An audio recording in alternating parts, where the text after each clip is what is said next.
Assalamu alaikum dear students. Welcome to NIFS Home School.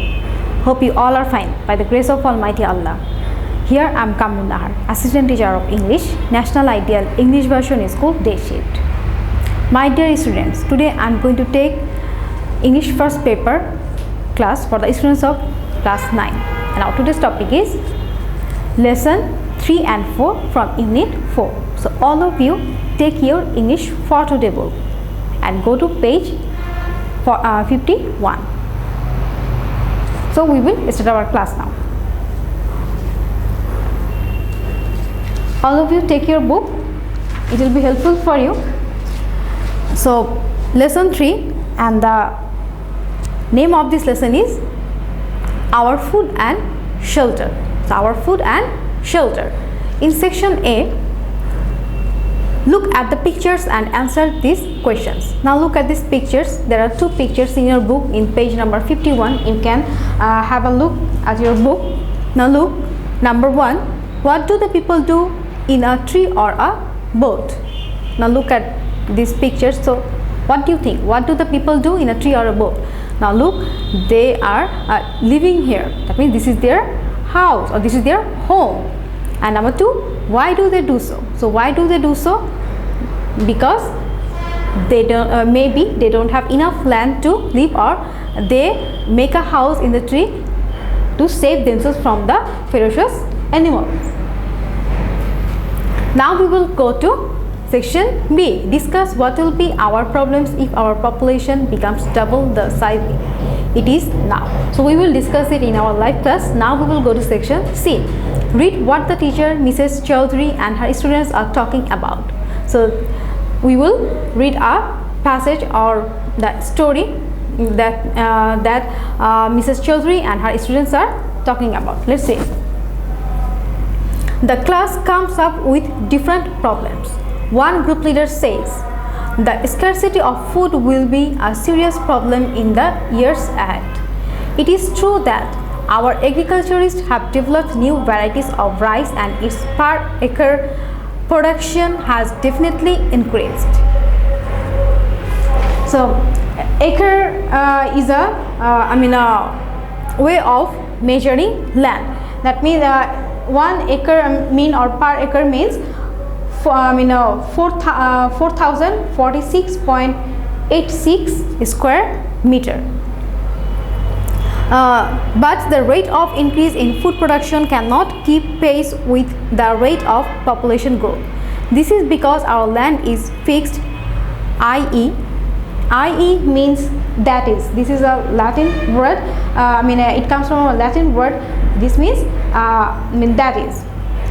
We cannot increase it, and we use i.e. to refer the what if you want to specialize some word, that means our land is fixed. So what does it mean? It means cannot increase it. That means we cannot increase our land. That's why it is fixed. So also we will use here i.e. This is the abbreviation of a Latin word. And now look, while our population is increasing rapidly, so one group leader leader of the students says that there will be the scarcity of food in the years ahead. And it is true that our agriculturists, that means the people who research research regarding the agriculture, and they develop varieties of rice and its increase in per acre, but the rate of increase in food production cannot cope up with the rate of population growth. That's why there will be scarcity of food. And what is the reason? Because our land is fixed. We cannot increase our land, but our population is increasing quickly, rapidly. Now another group leader comes up with the housing problem in the country, which he says adds much to the food problem. He says families are growing larger in size and at the same time breaking into smaller families. Each smaller family needs a separate house to live in. Also, the arable fields are being divided by these smaller families among themselves. Arable means that means cultivable, that means you can grow crops in these lands. Mills and factories are being set up which occupy a considerable portion of our land. So while we need more land to grow more food to feed more mouths, our land is shrinking day by day.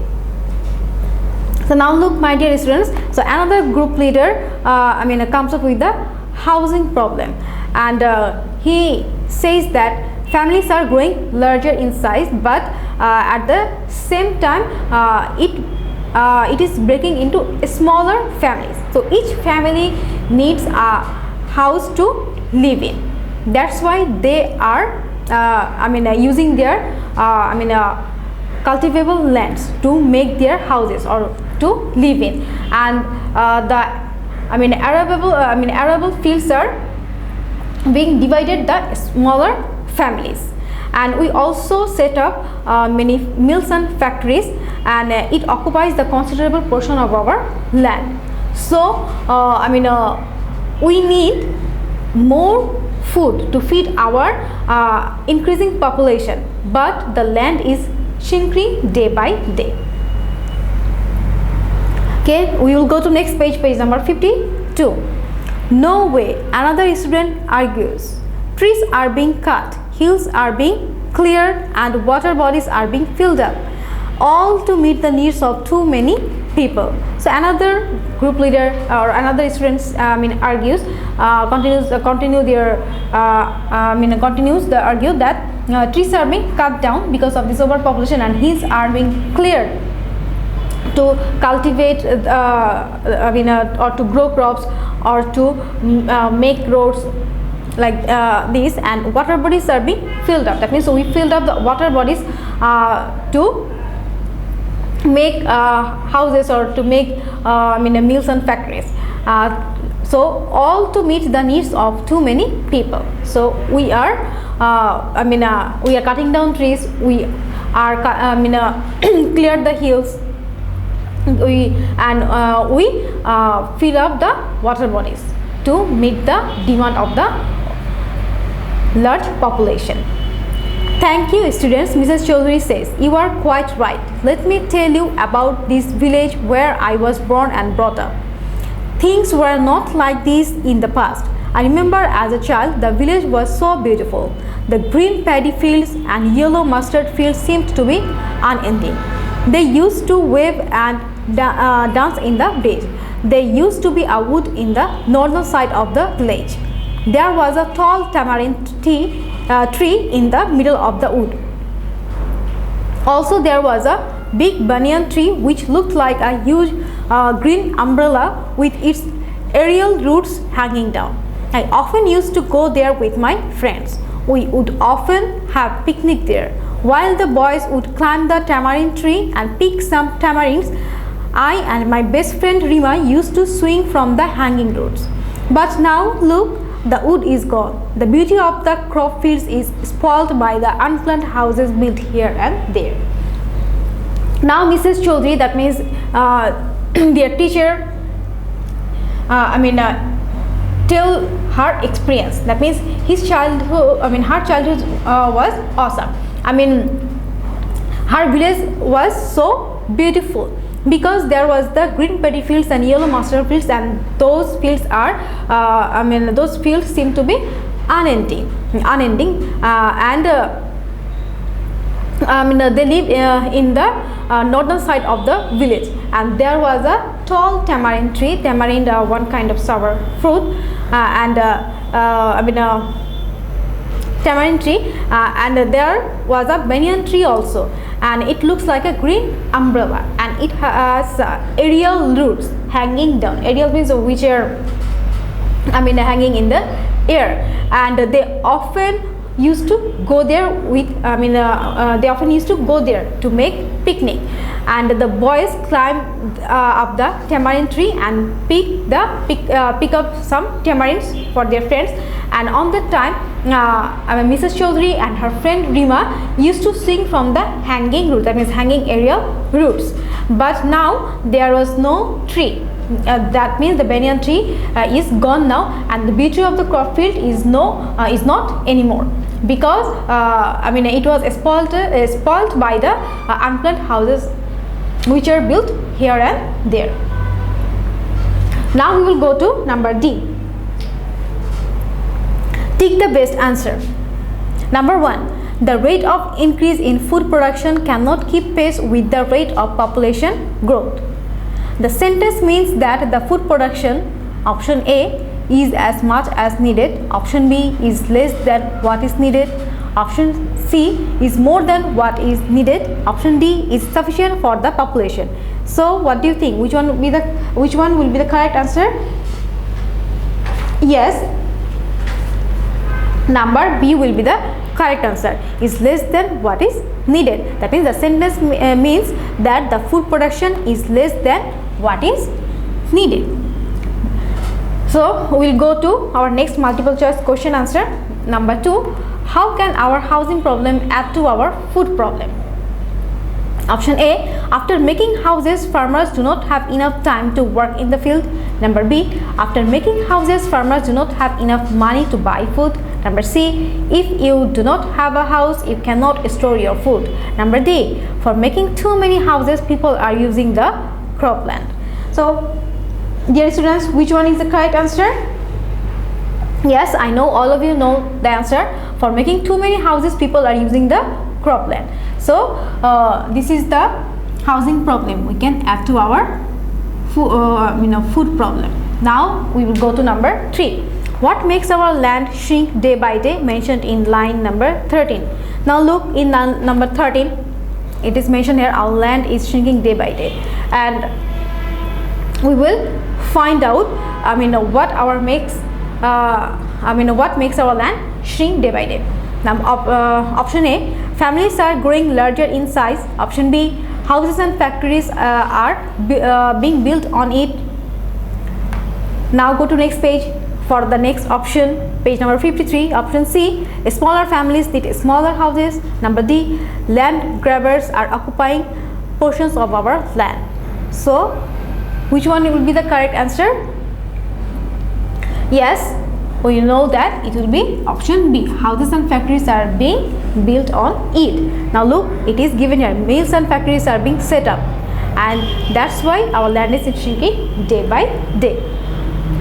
It is given in line number 11. Now we will go to number 4. Many people may have to live on trees because, so what do you think? What will be the correct answer? Let's find out. Option A, they would like tree houses. Option B, making houses on trees is less expensive. Option C, they may not find land to make houses. Option D, tree houses are safer during floods. Now in your book in page number 51, you have you have seen the picture of a tree house. So what do you think? We will go through. We will go with number C, because they may not find land to make houses. That's why they make tree houses to live in. Now number 5, people are cutting trees too. Option A, plant more trees. Option B, keep the environment clean. Option C, make articles of furniture. Option D, grow crops and make houses. So people are cutting down trees to grow crops and make houses. So it will be option D. Now we will go to section C. Make a list of things Mrs. Chaudhary saw as a child in the village. Why do you think? Why do you think she liked them? So we will make a list. You will make a list. It will be your homework. Now look, what are they? I can tell you some of them. Make a list of things Mrs. Chaudhary saw as a child. She saw the mustard field. She also saw the banyan tree. Just like this, you will make a list. Now, F. Write a composition about your village or locality. Describe any change in the things you have noticed over the years, such as houses, fields, trees, plants, etc. So you will make a composition of your village or locality. Now we will go to lesson 4. The story of leaping. Lesson 4 is about the story of Lippy.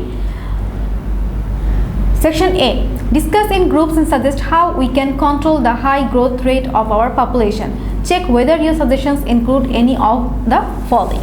Number 1. Raise awareness among the people, particularly in the rural areas, about the bad consequences of having more children in the family. Number 2. Stop child marriage. Number 3. Keep the size of the family small with 2 children. So these are the suggestions, and you will make a group and you will discuss it. We will do it in our live class. Now we will go to section B. Read the story of Lippy and answer the questions. In the next class, Mrs. Chaudhary tells her students the story of Lippy. The year before last, Lippy, a 14-year-old girl, was in class 9 in a rural school in Rangpur. Lippy is the eldest of 5 children, 3 daughters and 2 sons. Their father is a day laborer working on other people's land, and mother is a homemaker and a part-time worker at other people's homes. The parents, particularly the mother, found it really difficult to raise 5 children on the small income the father could earn. Perhaps that is why Lippy's father wanted to marry her off, but Lippy was not ready to accept what her parents wanted to impose on her. She wanted to pursue her education.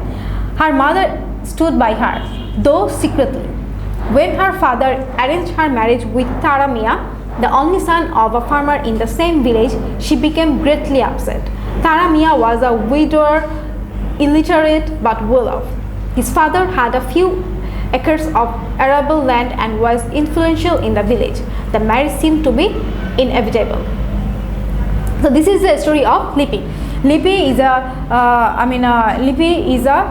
40-year-old girl, and Lippy reads in class 9. And Lippy reads in class 9, which is in Rangpur. And Lippy is the eldest son of 5 children, and her father is a day laborer, and her mother is a part-time worker. That means she worked other people's homes.